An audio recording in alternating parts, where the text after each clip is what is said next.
We are so pleased that you have joined us this morning, and we have a wonderful program planned for you. So without further ado, it is my pleasure to introduce our President and CEO, Mr. Javier Alberto Soto.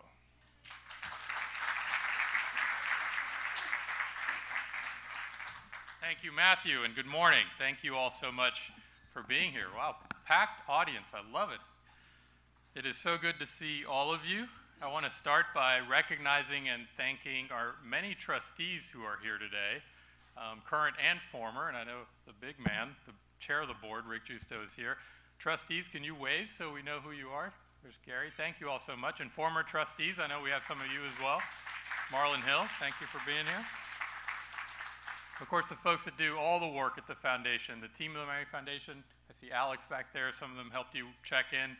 Can you wave if you're on the team of the Miami Foundation? Thank you all for everything you do. And of course, our President Emeritus is here, Ruth Shack. Thank you, Ruth, for being here.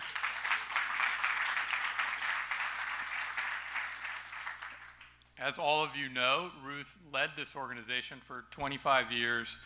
Before that, she was a county commissioner. She's been on the front lines of every battle in this community for the past several decades. She is one of our most iconic leaders in the history of Miami. But as I introduced her earlier this morning to someone, she said, you know what you always leave out? You never say how good looking I am. So please join me in welcoming the good looking Ruth Shack.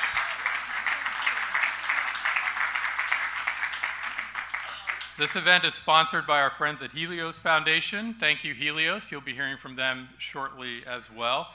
And this is a dangerous thing to do in an audience of so many important people. But one of our guests this morning is relatively new to Miami. And if you haven't met him, I hope that you will take the opportunity to do so. More importantly, I hope that you get down to the Arts Center soon for one of the many spectacular shows going on there. And please welcome Johan Sietzman, the new CEO of the Arts Center, who's with us this morning.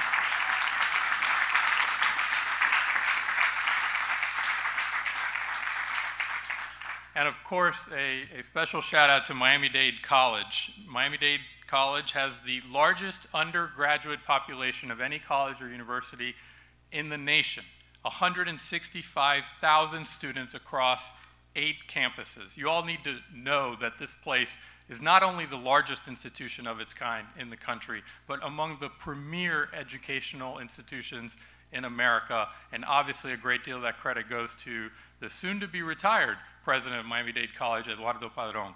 Please join me in thanking Eduardo and all of his staff here at Miami-Dade.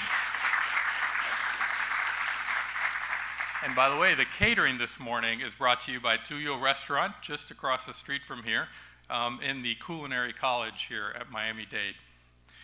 So in addition to all of the amazing things that Miami-Dade does on a regular basis that are sort of headline grabbing, I'd like to highlight one in particular. I submit to you that Miami-Dade is a laboratory for leaders in Miami-Dade County. And one of the things that's always struck me about Miami-Dade is that their marketing strategy is about promoting and highlighting leaders in our community who have gone through this institution. Whether it's mayors or congresspeople, or it's school principals or teachers or any number of professionals who have gone through Miami-Dade, they put the spotlight on those people to show others that not only can you obtain an educational degree here at Miami-Dade, you can become a leader that moves this community forward. And I think that's a pretty powerful message, and one that's been consistent for Miami-Dade for a number of years now, if not decades. Because of this, I think that Miami-Dade College has been on the front lines of building resilience in this community.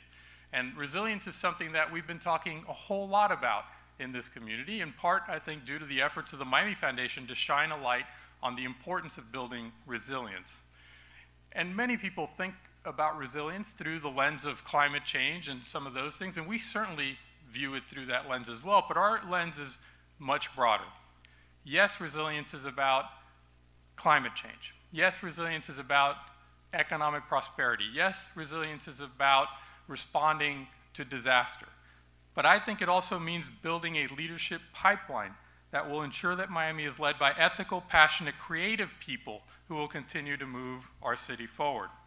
This is why 20 years ago, Ruth Shack, our president emeritus, had this idea to develop a new core of leaders for Greater Miami. That led Ruth to adopt the Kellogg Foundation's Community Leadership Fellowship model and create a local version, which she called the Miami Fellows. 2 decades later, the most remarkable outcome is seeing how this model has worked. We can now look around the community and see leaders stepping up all over the place. And a special welcome to County Commissioner Daniela Levin-Cava, who just walked in, not to call you out for being a little late. Thank you, Daniela, for being here. Just last week, as an example of this, Crystal Wagger, Class 2 of Miami Fellows, was elected mayor of Miami Shores, first time running for office.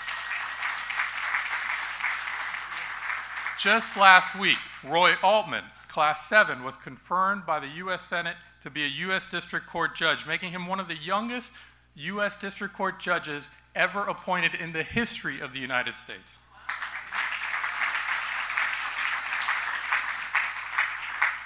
Meanwhile, Vance Alupis, Class 5, couldn't be here this morning because he's in Tallahassee as a freshman state representative. And Marlon Hill, Class 1, is running hard to be the next county commissioner from District 9.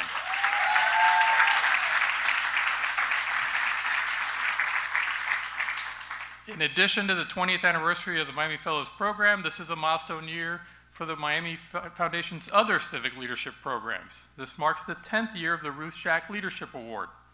We've also invested over $125,000 in continuing education grants for nonprofit executives through the Miami Leaders Program. I know many of you in the different programs that I just mentioned are in the room, so I'd just like to see a show of hands. Miami Fellows, please raise your hands. Ruth Shack Leadership Award winners, please raise your hands.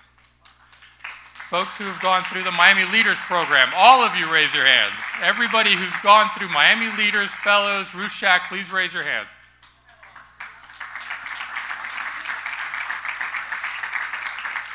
So just like Miami-Dade College is a laboratory for leaders, I do believe that the Miami Foundation is a laboratory for leaders. What was just an idea, a vision, a belief 20 years ago is now the most important resilience-building work we are engaged in. Because without new leaders who are values-driven, passionate about this place, and not waiting to wait their turn, Miami's resilience will be seriously weakened. So if you're ready to raise your hand and join the folks that you saw raising their hands a moment ago, I encourage you to apply for the Miami Fellows, Class 11. The application is out right now. If you're a nonprofit leader looking to shore up your leadership skills, the next cycle of Miami Leaders Program grants will be going out in May. If you're an experienced leader willing to mentor a Miami Fellow, all you have to do is let us know. And if you want to invest in emerging leaders and building a greater Miami, you can support the Miami Fellows Endowment, you can support the Miami Leaders Program, so that we can continue to build this pipeline together. And our development folks who are here in the room would be happy to show you how easy it is to do so. Now, the idea of empowering the next generation of leaders is also at the heart of Grameen America's mission. In a few moments, you'll hear from Andrea Jung, CEO of Grameen America, who will explain how that organization is empowering women entrepreneurs from low-income backgrounds to build small businesses. They do this by providing loans, savings programs, and financial education to its members. Last year, they also announced that they are expanding into impact investing. Grameen America understands how to make social enterprises work. They also understand that these new entrepreneurs are the ones that make communities work. And no strangers to this campus are our sponsors for today's event, the Helios Education Foundation. Helios has been on the leading edge of connecting individuals to education opportunities in Florida and Arizona since 2004. They have invested millions of dollars in education-related programs and initiatives to improve student success in both states. To say a few words on behalf of Helios, I'd now like to invite Charles Hawkinson, Senior Vice President for Florida Community Engagement at Helios, to the stage. Charles.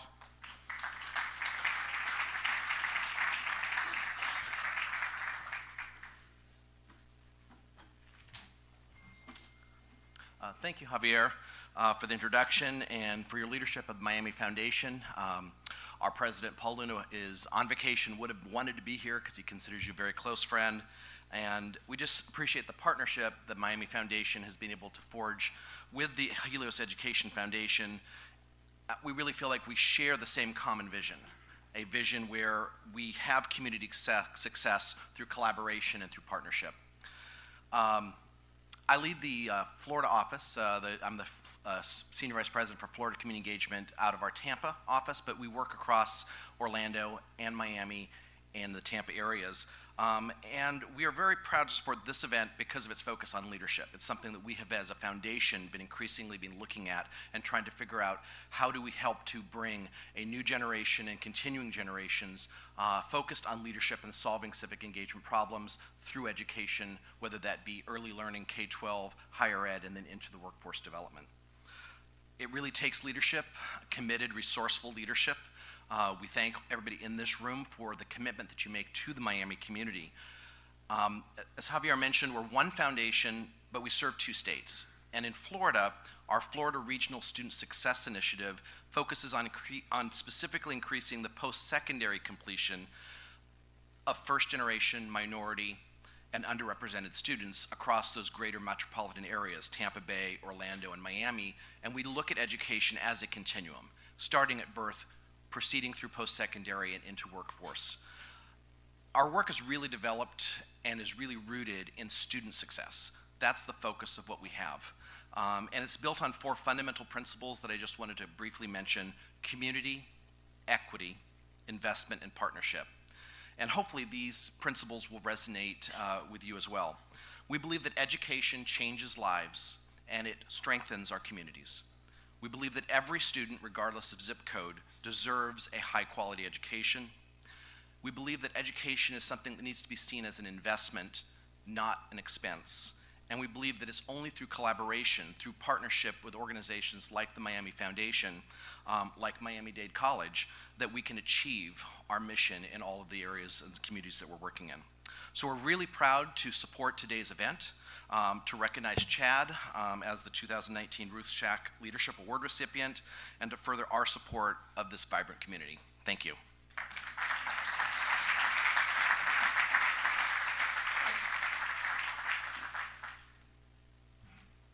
Thanks very much, Charles.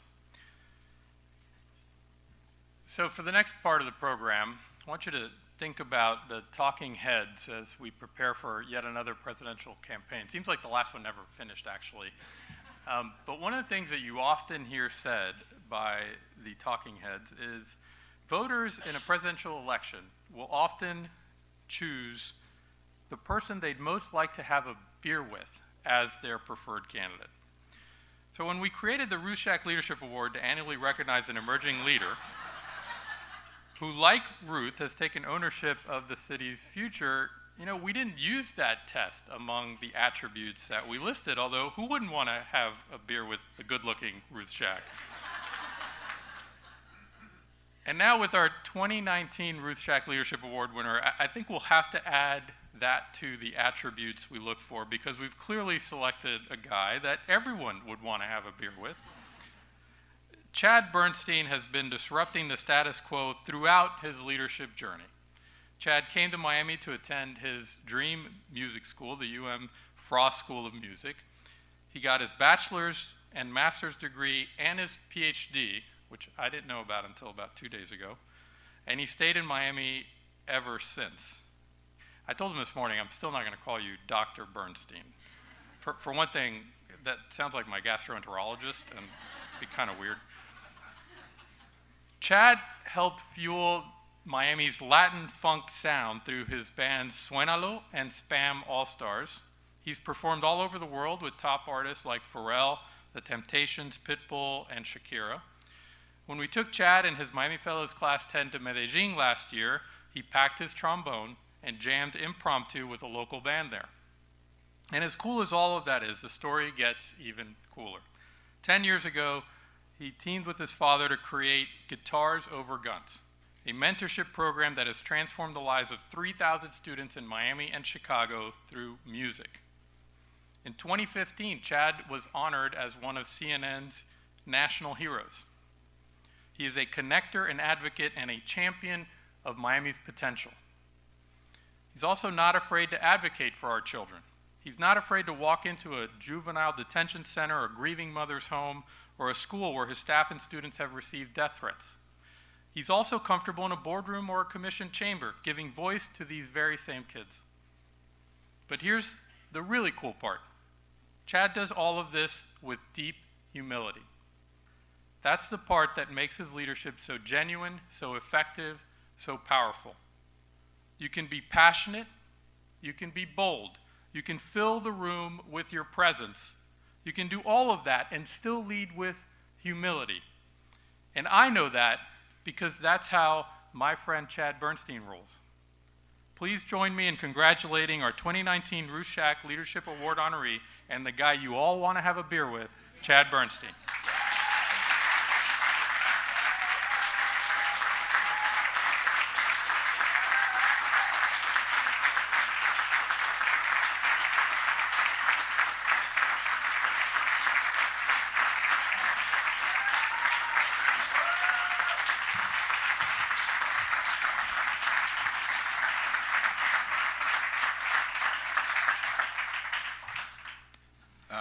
Thank you very much. I'm not sure how to feel about the new category of selection, but and I'm also not a gastroenterologist, but I'm happy to take a look if you're having a problem.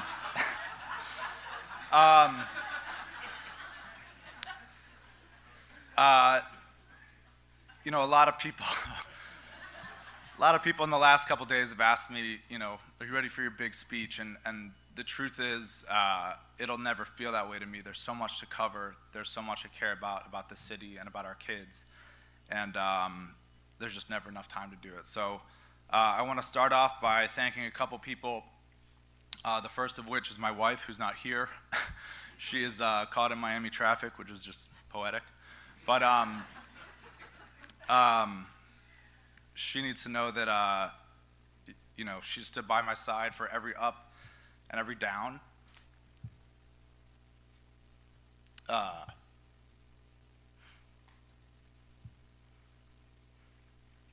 That's led to this moment, and there's something special about being with somebody that pushes you to not only find your work-life balance, but your life's work balance.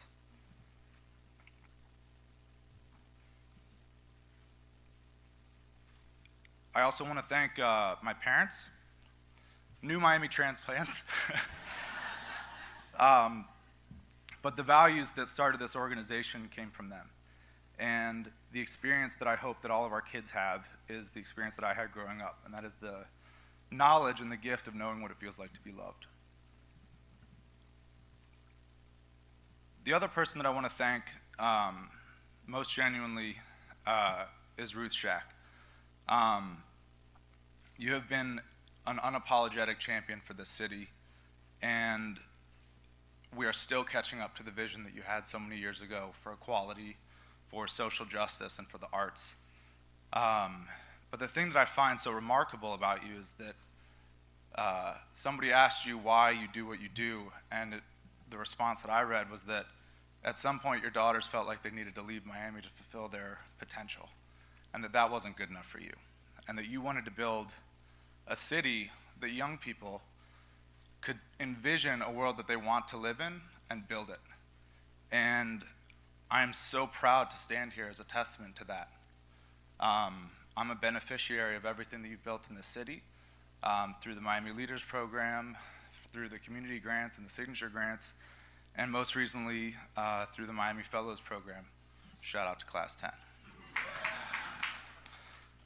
But the truest form of your leadership is really in the people that you've entrusted your vision with, and that's Javier and Charisse, who I've been so fortunate to learn from over the last couple years. It's a remarkable thing to know that Miami is in your hands. The best advice I ever received as a leader, I was about 14 or 15 years old. I was putting together my very first band, and my mentor at the time was this trumpet player, Paul Bassa, and he said, the best thing that you can do is be the worst player in your own band. And when I think about what that means for my leadership, it's not about not being great. It's about surrounding yourself with greatness and people that will allow you to elevate to their level. And by that token, I also have to share this award with my partner in crime, John O'Deleon, who's been a huge part of this vision.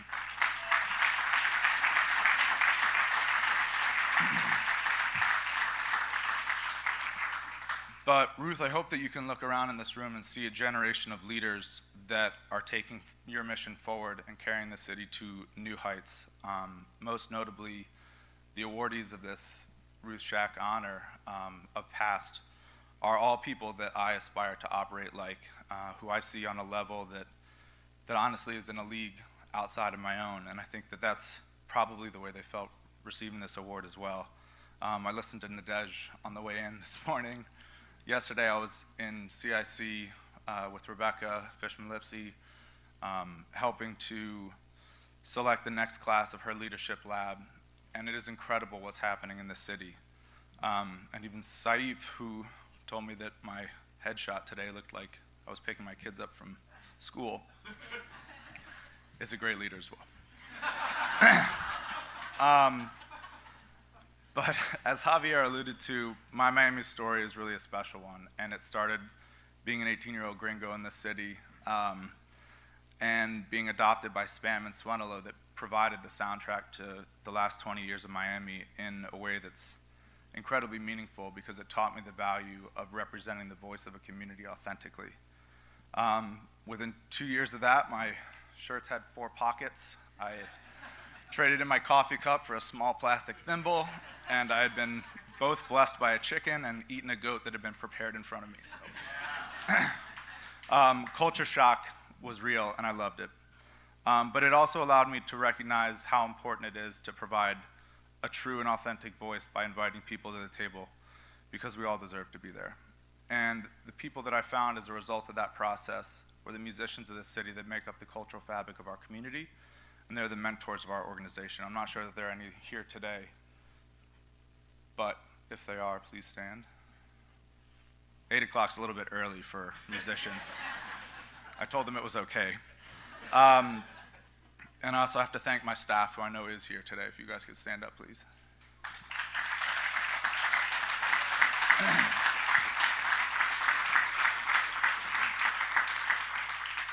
But through those connections, we're carrying on this vision in a very real way. And with our board, our volunteers, our leadership team, we're bringing life to a concept that was just an idea a long time ago. I'd be remiss not to mention on this stage, because I know that there are many people that are in different phases of their journey here, to let you know that while I stand up here and look for tomorrow and look for the leader that I can be in building Miami of tomorrow, there was no guarantee or feeling that I would get here today. As big as the vision was, building something like this is like looking at a mountain from far away. The closer you get, the steeper you realize it is, and the harder it seems like it is to climb. And there were many points where I wasn't sure if I could get to where we are today. But at the end, risking failure for purpose was more important than quitting for the sake of my ego. And when I look at the leaders that we have in Miami today, I know that we need to build leadership and a vision that outlasts any individual's policy, any individual's term in office, and we need to build a city that has a unified vision, because we're never going to agree on policies or programs, but we can agree on a vision for the city.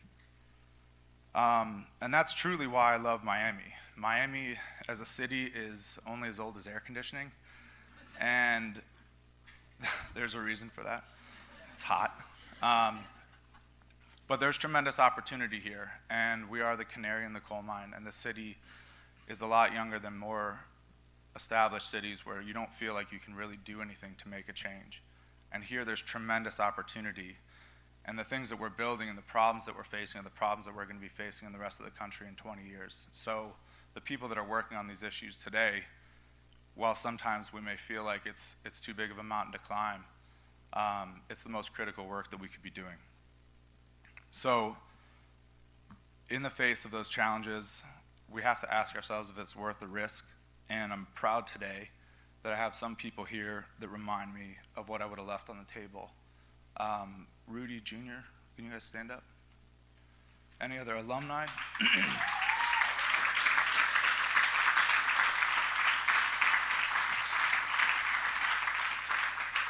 These guys have taught me more about what it is to be a leader than anyone in Miami.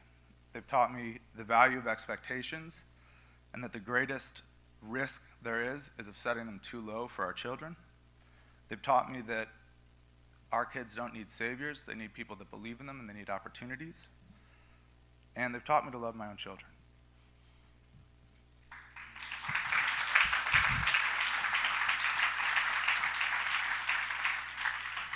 So I want to thank you for the opportunity to be up here, and to echo what you said, zip code should never define the access of opportunity for our kids.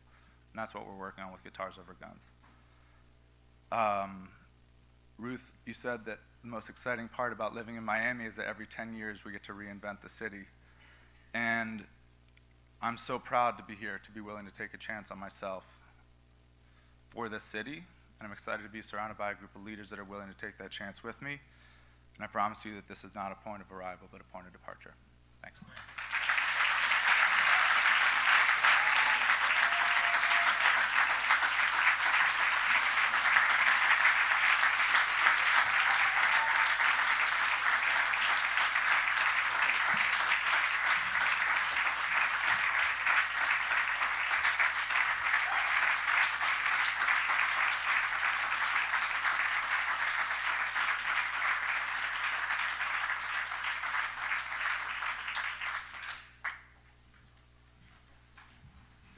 We could grab a beer if this wasn't at 8 in the morning, Javi.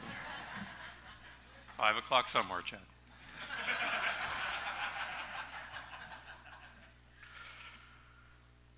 So when Grameen America was looking to expand to Miami, we were thrilled to help them do so through our 50th anniversary signature grants program in order to create more opportunities for Miami's women entrepreneurs. We're honored this morning to have Grameen America CEO Andrea Jung with us.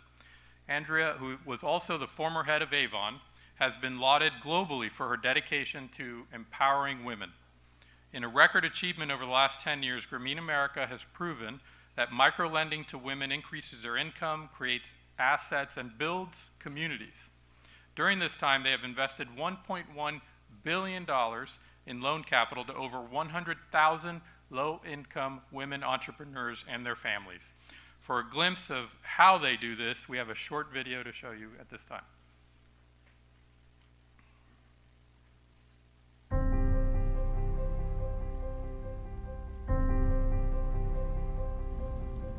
I opened my first business. I have spent everything in my house. So I had my son 1 year. The 2 nights I living in the train, the 7 train. It changed a lot when they joined the Grameen America. There are 43 million people living in poverty in the United States of America, and women are disproportionately disadvantaged. Women receive only 4% of loan capital today. That's $1 out of $23. Asking for a loan is not as easy as people think. By not having the proper equipment, it made me feel kind of down, like, oh my goodness, if I just had enough pens, if I just had enough equipment, I could have gotten that deal. I could have gotten that order. For our 100,000 members, Grameen America offers them an extraordinary opportunity to succeed. Through microloans, training, and support, we're giving women all across the country a chance to run their own businesses and help them move up and out of poverty. Our Center meeting is sort of like a support group, because not only do we meet to repay the loans, but we help build each other confidence and spirits. The group itself is very informative. There's so much information that you get. There's so many other outlets, different programs, different strategies of business that I'm learning. You know, I wake up every single day inspired by our members. People ask me all the time, what can $1,500 do in the United States of America? I have 100,000 stories of what it can do. A little bit of capital can change lives. At the beginning, you say $1,500 is not much, but when you put it at good use, $1,500 is a lot. We were going through financial struggles at the business. It's helped us a lot when we needed it the most. For my business, it changed a lot. Now I say thanks Grameen America because I have employees. It helped me tremendously, because now I have my pen, so whenever someone called me, I could say, sure, I could take your order. You need 1,000 cupcakes? Sure, I could produce that. I love my business. because my business gave me many things for me and my family. The money that they provide, I can multiply it. And in that way, I can provide a better education for them. Today, Grameen America is the fastest growing microfinance organization in the United States of America. We've reached 100,000 women and will have given out $1 billion of loan capital as we close our 10th year. From sea to shining sea, from Austin to Charlotte to East Los Angeles, we've created over 105,000 jobs. And all the while, we've maintained an over 99% repayment rate. This is just the beginning. We know there's so much work left to do in this country, and Grameen America is committed to play our part. We're going to continue to expand our footprint to new cities and hard-to-reach communities all across the United States. We have technology at the fingertips of every single member across all of our cities. We'll be introducing wellness programs in every single one of our branches to make sure that the holistic services that we offer our members are more than just the loans themselves. Grameen America is the best. I feel that I can do this. I can be the businesswoman that I want to be. We're just grateful and happy for everything that Grameen America does for us. You can actually grow from being a small business owner and an entrepreneur to something much, much bigger. I'm waiting in 2 weeks. I'm going to get another loan, and I already know what I'm going to do with it. And my goal is to open another store. And I know that I'm going to make it happen. We're going to make it happen. The track record speaks for itself. There is no other investment with the kind of return that we have proven over and over again. Join the movement. To support women today, We are 100,000 Women entrepreneurs strong. and growing.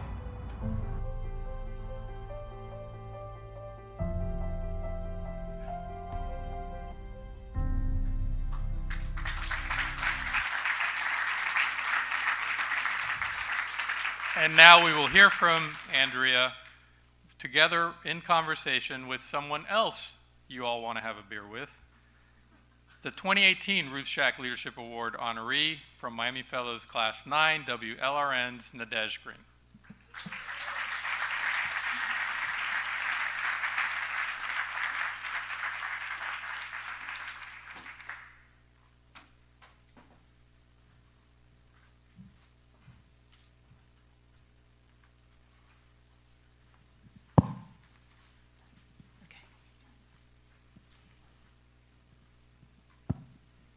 Thank you.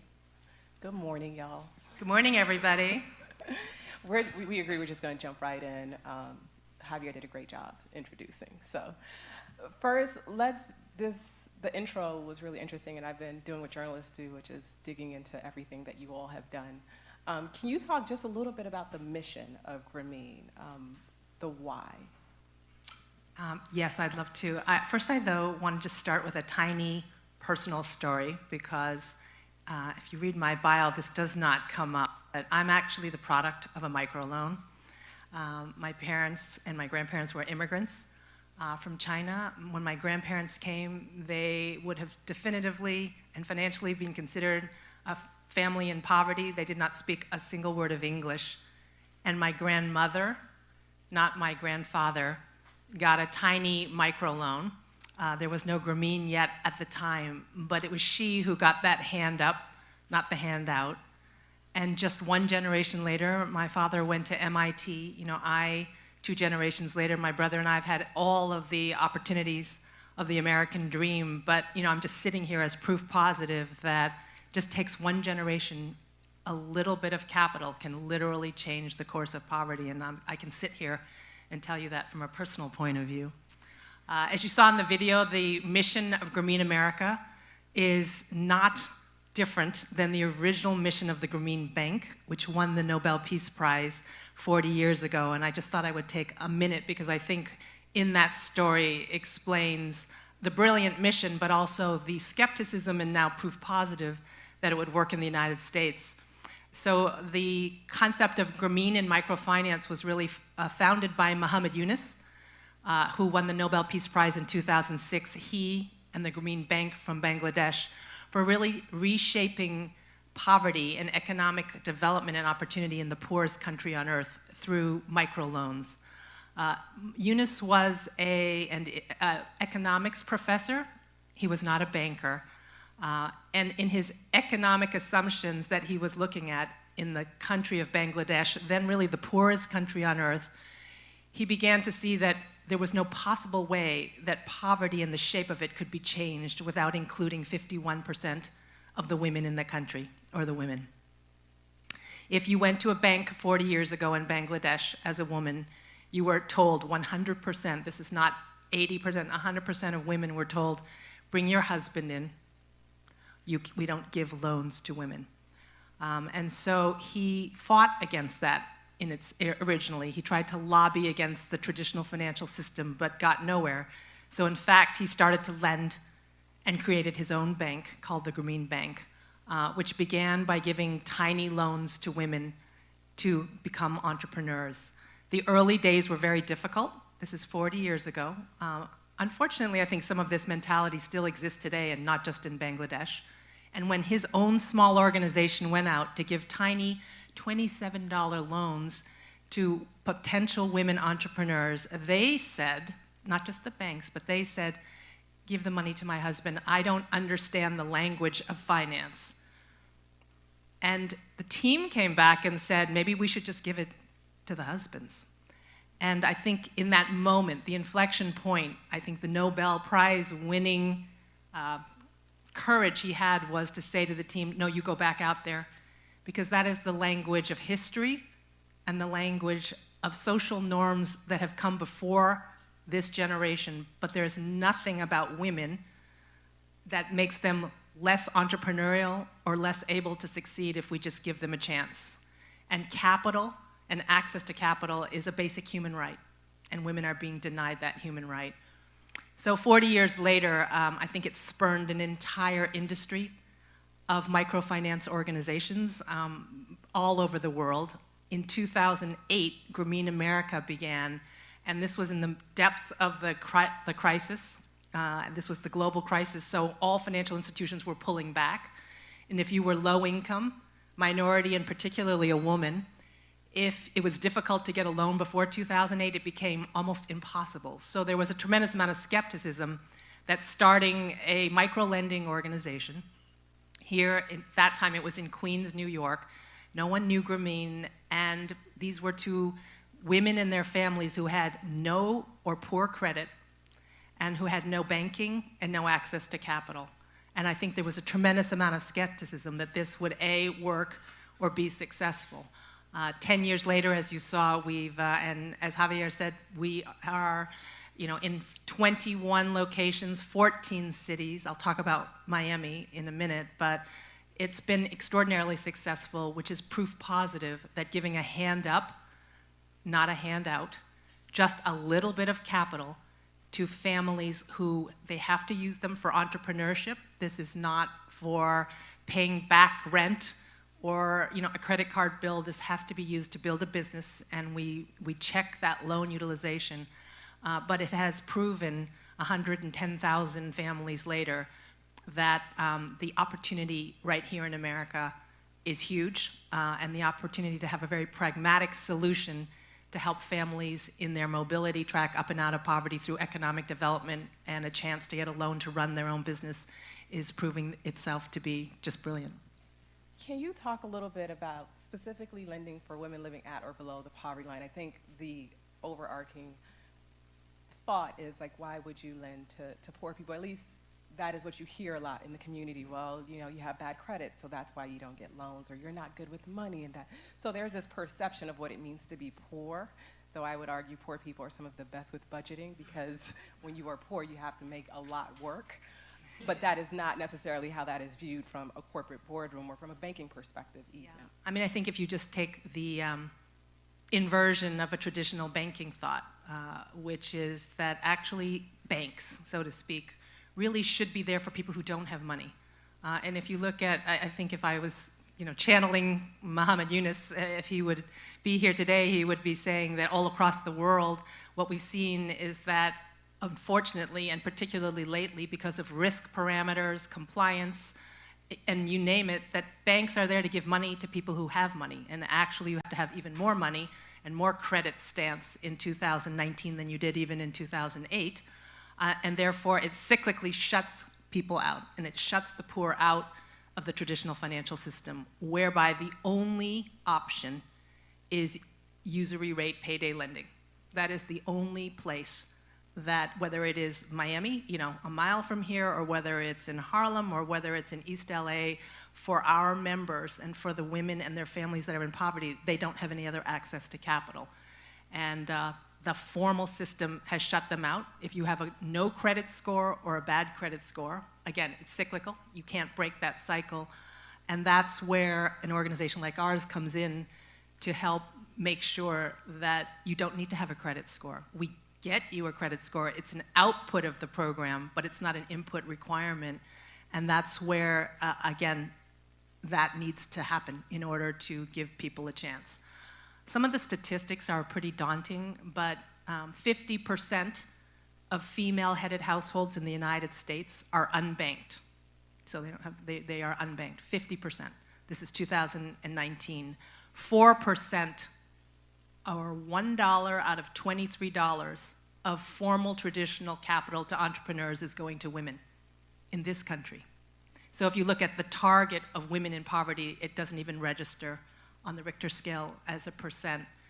And no different than Bangladesh, again, 40 plus years ago, 51% of the population, you know, are women in this country. Women are disproportionately disadvantaged in poverty in all cities, including Miami. And if we give the oxygen, so to speak, of a little bit of capital, the entrepreneurship spirit and the innovation, which I've seen 110,000 times over, is just, it just blows my mind. I mean, what some of these women have been able to do to help their families. And it has definitively been proven that, you know, when a woman can earn a dollar, that dollar goes back very immediately and directly to children, to health, to community. And so that is why it's been a focus. You saw in the video, I think Maria, who is a tire shop owner, her husband had a heart attack, so he can't really work. He's at the business, but her son is like, it's so cool that mom is the boss, but she's taken over a very male-dominated business.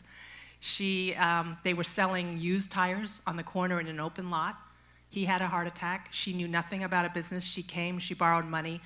She's now on her, I think, 8th year with Grameen.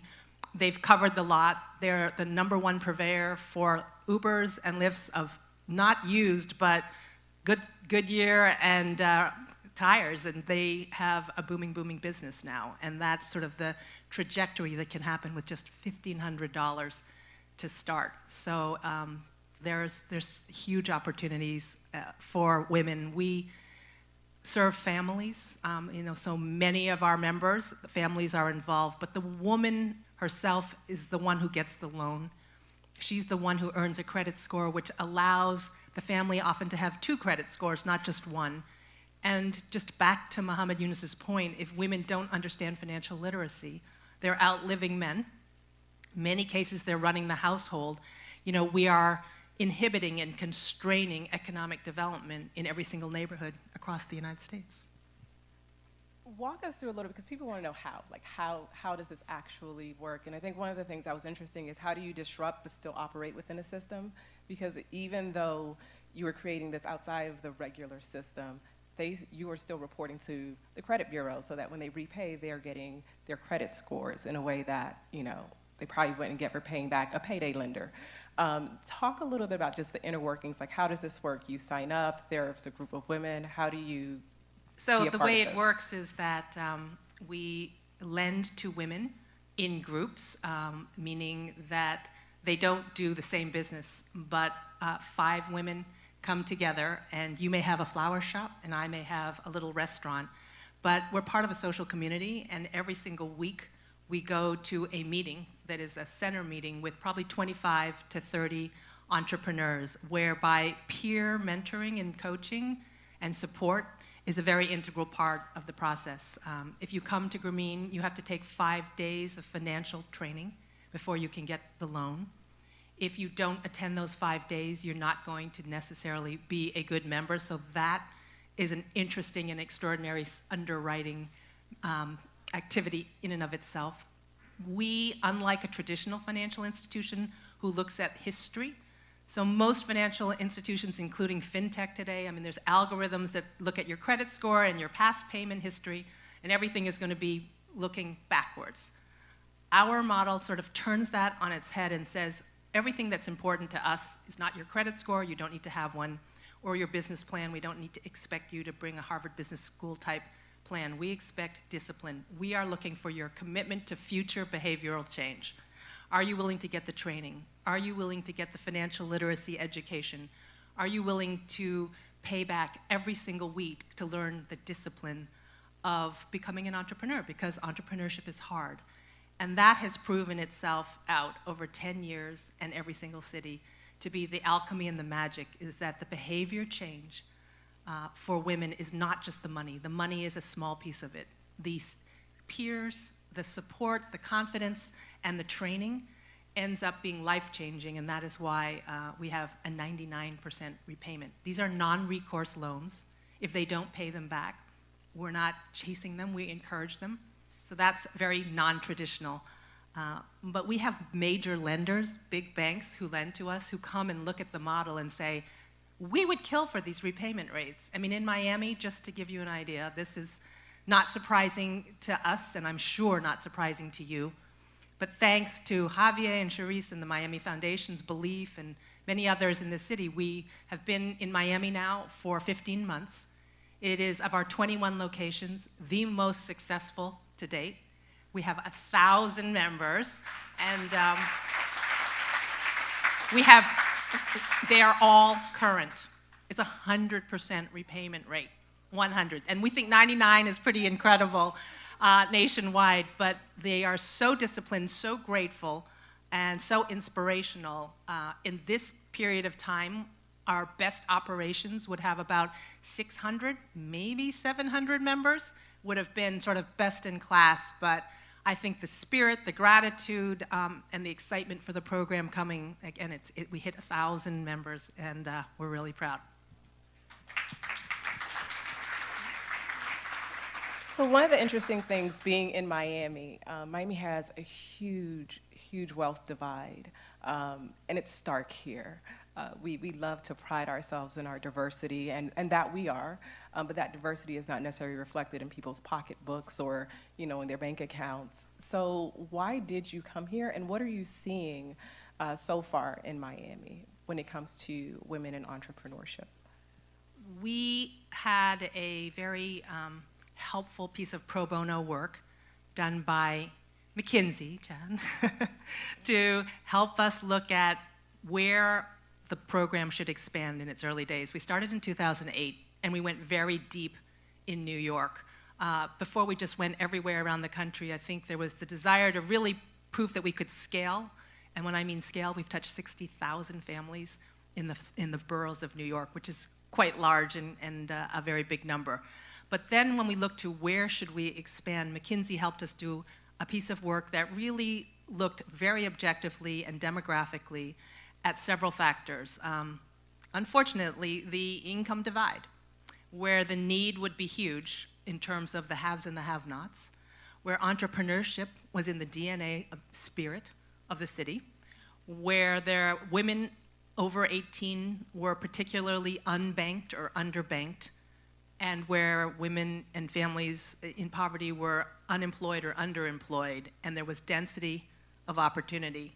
And probably not surprising, but Miami came up really in the top 3 city opportunities. 2 of them we've opened. So Houston was also one of those cities, and we just opened Houston several months ago, and is also off to a great start with its other issues post the hurricane, et cetera, in that city. But here, we knew that there was the extraordinary appetite in entrepreneurship. And again, these aren't consumer loans. They're for small businesses. They're for putting communities and neighborhoods back into growth by little businesses. I think that this is, you know, an important part of the American job creation. You know, there's all this discussion about productivity and big corporations and whether jobs are going, you know, outside the United States or to artificial intelligence and machines. But all of us who walk around neighborhoods in our cities know that those little restaurants and those cleaners and those salons, I mean, those are thriving parts of the community, and those are the kinds of businesses that we are seeing here in Miami that are no different than the rest of the United States. Some businesses particularly are doing very well, outdoor businesses. The weather's much better here than it is in horrible New York weather these last few winters, but food services businesses, which can range from small catering business in your home to a food cart, to then getting a license to have a big food truck, to then having a restaurant. And we had someone who started off literally catering from her home and now has 12 employees, 2 restaurants, and is a burgeoning small business owner, all from starting with a little capital to make something and cater it from her house. So salon businesses, no different than my grandmother. I suppose the first woman on the video here, I don't know if you could hear her, but she was a victim of violence. She was being abused. She had a 7-month-old child, and she just had the courage to escape. She lived in the F train, which is the subway in New York. A Grameen America life coach, a center manager, found her, told her she could have a $1,500 loan. She rented a chair in a salon because, you don't have to own a salon. You can just rent a seat. She knew how to cut hair. And today, 5 years later, she owns her own salon. She has 3 employees. She can pay for childcare, and she's achieved the American dream. One of the things that may not be apparent, not from the video, but you just touched on this, is really the holistic wellness of womanhood and familyhood when you are financially stable. Because we do know from statistics, women in abusive relationships tend to stay because they can't leave financially. Can you talk about a bit of how the work that you've done has really helped in ways that may not be apparent beyond the financial, but what that holistic wellness looks like? Absolutely. I mean, and just to say, I think the pathway out of poverty has many legs, and we don't stand here and say, economic stability is the only leg. There's health, there's education, and there are many streams that are important holistically. But just having been in the work of economic development, particularly watching it, again, 110,000 families across the decade, without economic or some economic security, it's really tough to address mobility, and that sense of security has huge impact. It's not just when people say, how many people have you touched? It's easy to say we have 110,000 people who've gotten a loan, but on average, there are 3 children in every one of those families. So it's close to 500,000 Americans that have been touched because of the role model, the example, and the direct impact, obviously, on the children in that family that get economically helped, but more importantly, the confidence and the ability to see that anyone can make it is priceless. We're going to pivot a little bit to talk about you, especially since we're talking about leadership this morning. You've had a successful career with Neiman Marcus, as CEO of Avon. You've been on the boards of GE and Apple, to name a few. But how did you land at Grameen, and why? That question's actually asked of me often, because I think there, it seems to be a little bit of, not surprise, but just an interest in having a long for-profit career, and then moving over to this work. For me, it's really a kissing cousin. But let me just go all the way back to the start. I mean, I graduated from Princeton wanting to go to the Peace Corps, so I always wanted to give back. And, I had that optimism, and my parents said, that's really nice, but you need to go get a job because you need to pay back. We were still relatively not well off at the time. So I did think at that point in my life that you had to choose left or right. You either could do, great work, or you had to go get a for-profit job. And interestingly, when I finally did get to Avon in 1993, I found the collision of a work and purpose and passion.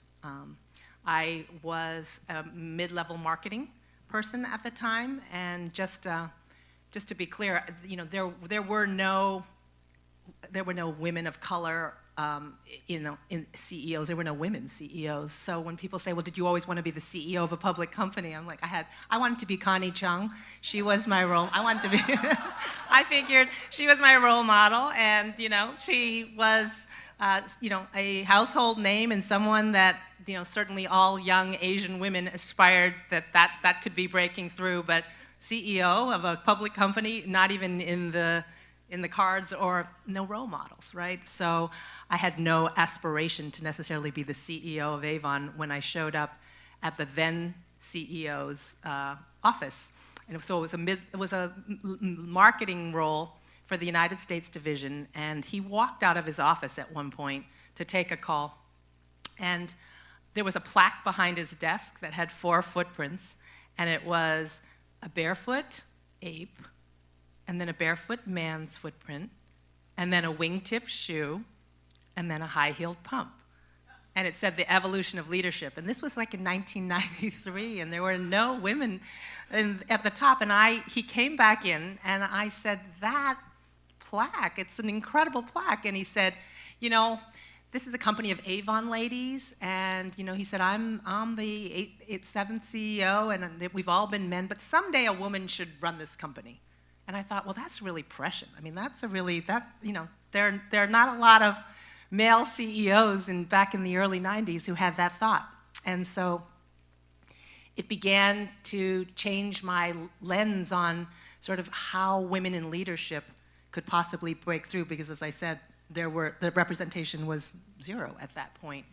I then came to the company and fell in love with the mission of Avon, which was 110 years old at the time, and everyone was like, okay, ding dong, Avon calling, selling lipstick and selling skincare, right?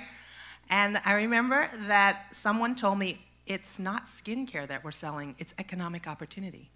At that time, there were just millions of Avon ladies who got a chance to earn money, to put their kids through school, and it became very clear to me that that was really part of the mission of the company, which was empowering women, not just selling skincare. And the founder in 1886 of Avon, which was 34 years before women could vote, so we had not suffrage yet, was a door-to-door encyclopedia salesman. And someone gave him a little vial of perfume one Christmas and said, maybe people will buy more volumes of A to Z encyclopedias if you tell them that they can get free perfume. So he knocked on doors.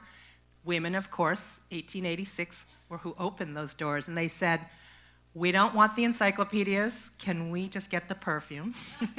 And the second thing they said is, and could we sell it? And that was the heretical thing at the time, because all direct sales people, they were all men. And so he started way, way ahead of his time, again, before women could vote, the opportunity to give women the chance to earn for themselves. And it was really unpopular in its earliest days, and people were against his doing this. But it prevailed 125 years later, and there's millions of Avon ladies, if you would, around the world. So that became something that I could see firsthand through a for-profit business model, that giving women an opportunity to run their own business and teaching them the skills was life-changing. And so that led me, I was on a panel about that with Muhammad Yunus right after they won the Nobel Peace Prize in 2007, and he and I had a chance to meet, and I was so inspired. But like many, I thought, that's a great solution for Bangladesh and India and Africa, but they hadn't even started it here in the United States. So then fast forward, how I got to Grameen was he came back to me in 2013 and said, we have this proof of pilot in New York that no one will believe, because no one thought it would work in the richest country on earth, that little micro loans would actually work. They thought it was for India and Africa, but you cannot believe how empowering it is and how successful it is right here, a mile away from Wall Street, the capital of the financial markets. And that's how I came. When we think business, especially the business industry and many industries, it is disproportionately male and white. Talk about what diversity means for you, both from a decision-making standpoint as a leader, but actually helping to propel minority-owned businesses, typically disproportionately women of color as well. What does it mean to have that voice present from the entrepreneurship lens all the way up to the corporate boardroom? There's a statistic that was done at the end of 2016, so, add on to this now, but at the end of 2016, which is not even about, rights, but it's about math, is that if there were equal representation in boardrooms, in management, in fair and equal pay, in representation at every level of a company, and access to capital, there would be $30+ trillion of global GDP. So I'll say that number again. $30 trillion of global GDP, and trillions just here, I think it's 5, in the United States alone, if there was just simply equal representation. And that, is a business case that has been out there for some time. And I think the social norms are, are lagging just the pure math, which is, I think, so powerful as we all struggle, and we have so many issues that we're all trying to solve. But just in terms of when we stick on economic development, economic opportunity, the world will have greater growth if women participate in getting access and in being, on boards. I will give you one example. I was on the board of Mercedes-Benz, which is, I think, a terrific brand and German company, but deep culture that it's a male-dominated industry. The rite of passage when you turn 18 in Germany is to get on the Autobahn and drive fast. But the whole board originally were men, and all of the senior leaders several years ago were men. And it was interesting because when you look, just to bridge this, at the population decision-making of passenger cars and you project it out, is 80% women and 80% not white across the world, because China, for example, is a huge market. So you then go back and say, how does my board represent who is going to be purchasing my product for the next 10 years? And there was zero reflection, because the growth in the market in Germany and Europe was going way down, and the growth in the market by women consumers, people of color, different countries, the emerging markets, India, China, was so huge that it eclipsed the cars bought by, again, white men in Europe, which was the way the board looked. So I think that wake-up call was combined. Now, interestingly, policy got involved in Europe, because the EU, as some of you may know, started to at least warn of and now has legislation that board representation has to be 30% women.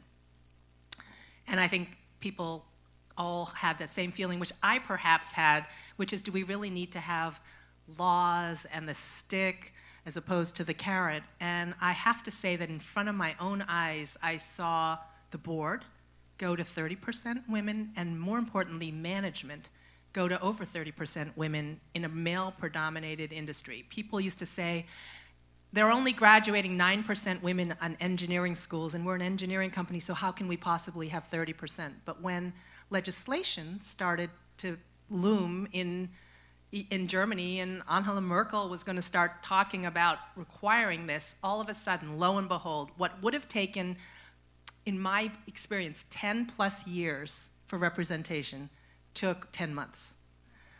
And I'm not just women, but qualified women engineers. And at that same time, Mary Barra became the CEO at General Motors. And so you have a very dominated industry, a male-dominated industry starting to change. And so I'm optimistic on that front.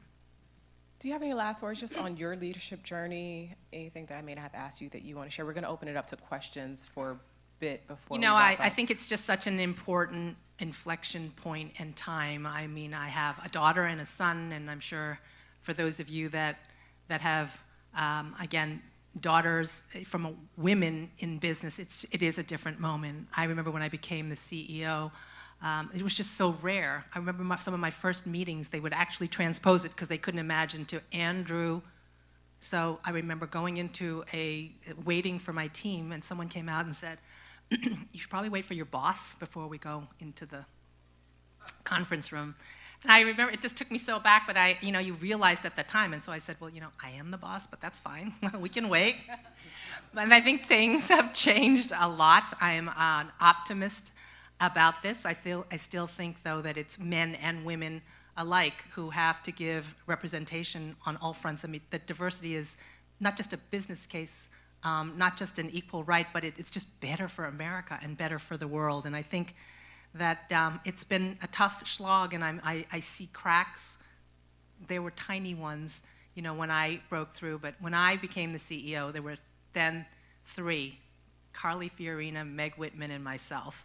And I'm not running for office, but they did. But anyway, that was 3 out of 500 in the Fortune 500, which rounded down to 0%.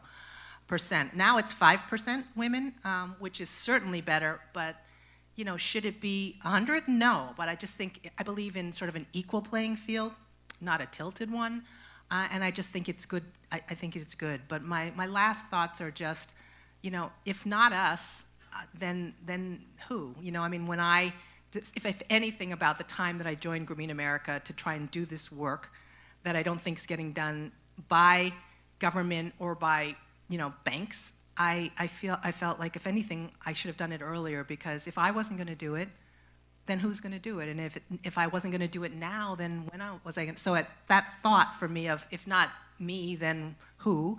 And if not now, then when? I just leave you with that thought for all. I mean, these are the great civic leaders of Miami in this room, and our experience here in the last 15 months. We I'm sure hope to open far more operations in throughout the county, because it's no doubt going to be the most entrepreneurial and most successful city for our program. I just have no doubt about that. But when I look at the leadership, some people said, Miami can be tricky, and it's not complicated to me. One thing I've seen is that we've got 1,000 people proving that there is nothing like the entrepreneurship spirit in Miami, and nothing like both the philanthropic, and the civic leadership desire to change not just Miami, but the country through this lens. I was just in Philadelphia with Mindy last Tuesday, and when I say abject poverty, I mean, you just go around this country. It's 2019, and everyone is talking about, the levels of poverty outside the United States, but the inequality that you're talking about, unfortunately, is growing in this country, not shrinking. If we don't partner together to do something about it, then it's a much more daunting world for the next generation. And if we do, I think it's the inflection point we've all been waiting for. So, if not us, then who? Thanks.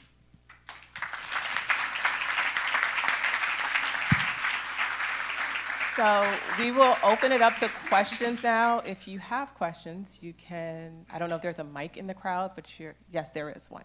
So. Good morning. Morning. What a wonderful opportunity to be gathered here today.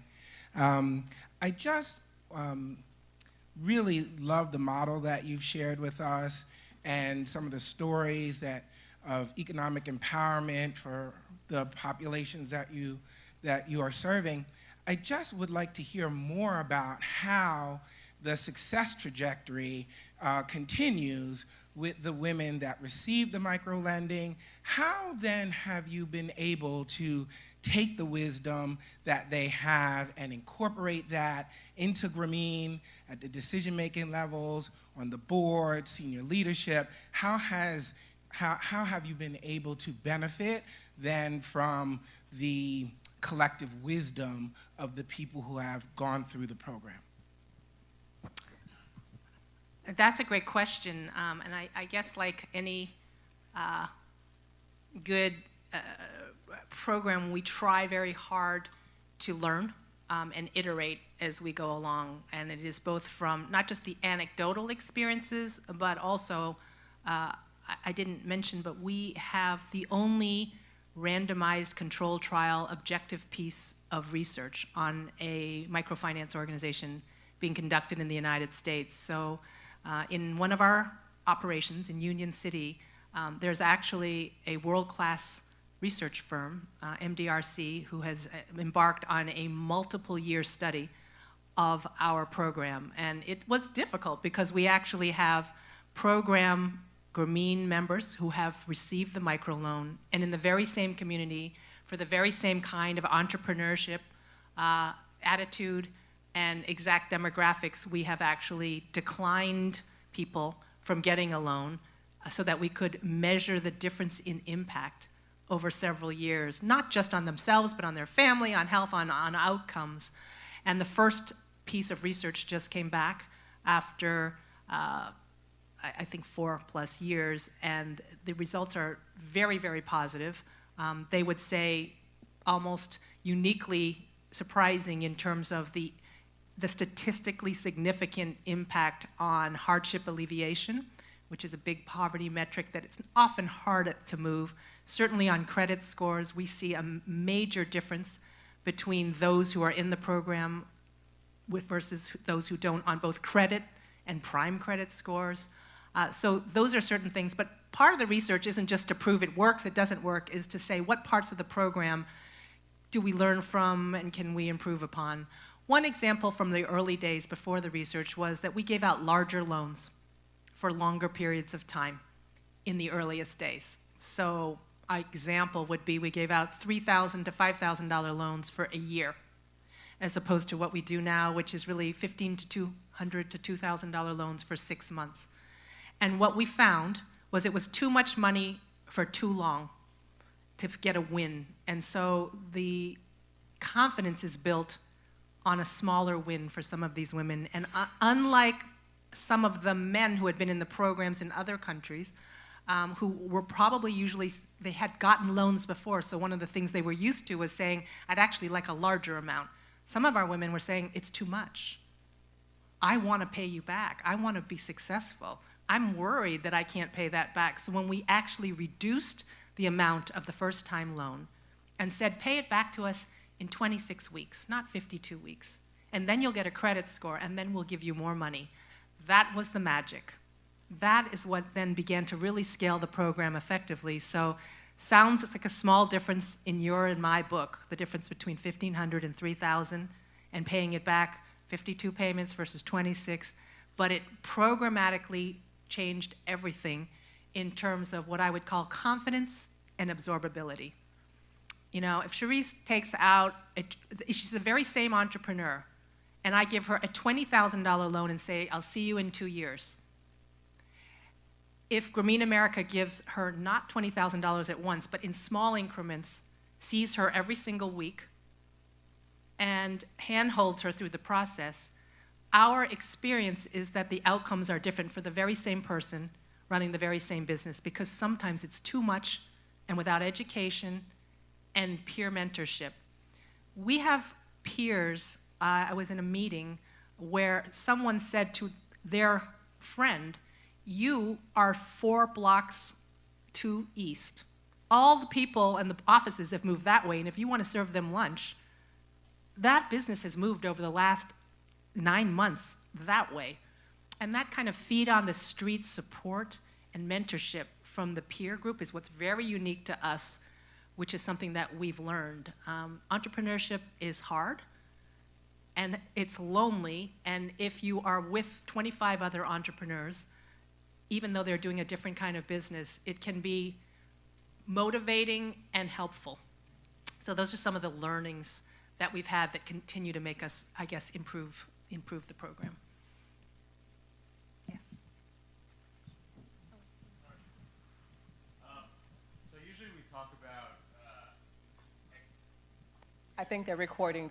You might need the mic for the people who may watch this later. That. So usually we talk about, I think here in this country, we always think about us exporting things, or maybe not anymore, to other countries. Yeah.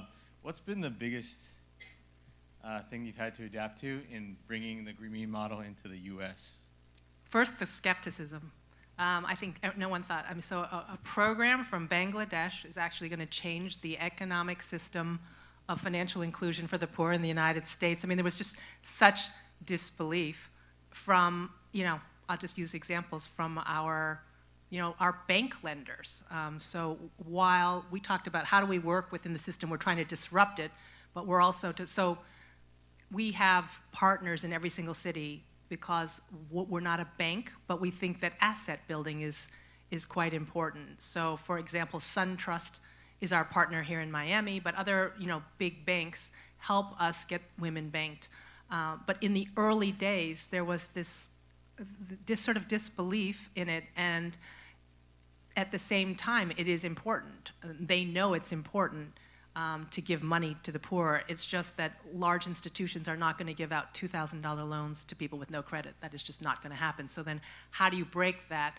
And it was in public-private partnership then. We've got to take NGOs and financial institutions and accomplish that so they could provide the capital, but there would be this sort of skepticism that just sounds very, very non-traditional. Your underwriting is not traditional. Our risk officers don't want to give you, Grameen America, the loan because, in 2008, you don't take collateral, it's non-securitized, and, column A and column B, you don't check the box, so sorry, we love the program, but we can't help you.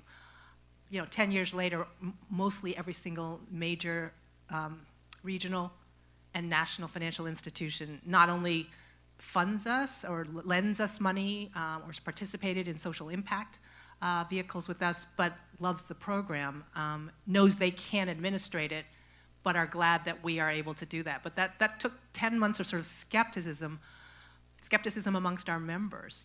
When you come and say, I was getting 450% interest on a payday loan. We have members who said that we've gone to get $1,000 over 6 months. They would pay 450% interest to get that money. Crazy, criminal rates. But when you go and say, it's affordable capital, it's less than a credit card, and there's no recourse, there was a little bit of, well, this can't be real. I don't know if I should do this because who would do that to us and give us, should we trust it? So there was a tremendous amount of skepticism. And then I think, as you just said, most people think the US exports our brilliant ideas to help the emerging world. And the concept that the poorest country was going to have a model that could actually not only work, but be a solution, is a pretty amazing thing. It is truly global world.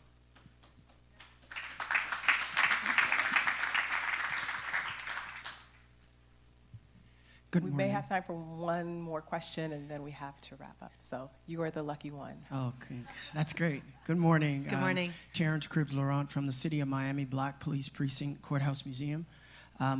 Understanding the Grameen Bank process, he discovered that in his implementation, there were levels where he had to continually bring in more funding. So he realized that, okay, if we gave them the money, at this amount, we realized they needed education. And so we have to send them to school and then get them educated and pay for that and give them the opportunity to have that education. Is that practice also mirrored in this particular program where these women may understand or have an interest, a desire for business, but may not understand the totality of what business practices models are? And then the other question I have in adjacent to that is, have one question. Yes. Okay. So if you can answer that for me, is that practice also exemplified in the women in that area as well? In terms of educating them? In terms of educating yes. Financial literacy is a very important part, and we continue to enhance our programs. So every week, I think I mentioned earlier, our Grameen members are meeting. So you've got tens of thousands of women, 1,000 women in this city that are meeting in groups of 25 every single week. So before I open my shop at 8 o'clock in the morning, 7 o'clock I'm going to a meeting with 25 to 30 other entrepreneurs. There are two purposes for that meeting. One is to have you have a discipline of meeting with that life coach and your peers on a constant basis for support. And the second one is for education. So, we think we are the only organization that is having in-person financial training to tens of thousands weekly. It's a business school for them. Again, the sophistication level, it starts very basic, but when do you need a business license? How do you even look at, if I give you $2,000, don't take it all out at one time. It's got how much inventory, and when will you be wasting the money, and how do you begin to utilize that loan properly?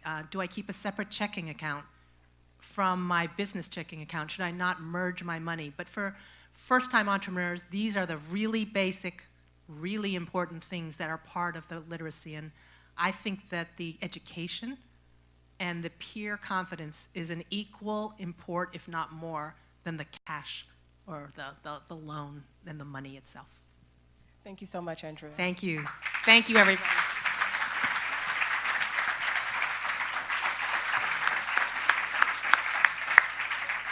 So I heard a lot of great stuff in that presentation, but my favorite line was that 100% repayment rate exists in Miami. Yes.